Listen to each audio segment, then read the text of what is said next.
ਤੁਹਾਡੀ ਖੈਰ ਕਰੇ ਸਾਰੀ ਅੱਲਾਹ ਪਾਕ ਤੇਰੇ ਬੱਚਿਆਂ ਦੀ ਮਾਂ ਬਾਪ ਦੀ ਠੰਡ 'ਚ ਅਸੀਂ बड़ा ਸਕੂਨ मिले था ਅੱਲਾਹ ਪਾਕ ਤੇਰੀ ਖੈਰ करे बस मैं कह रहा जिंदगी पहली बारी साहब जी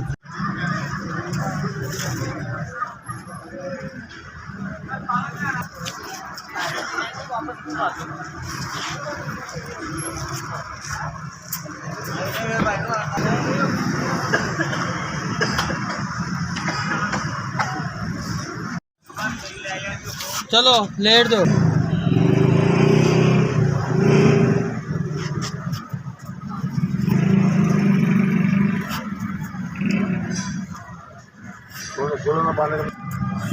बैग करो तो उधर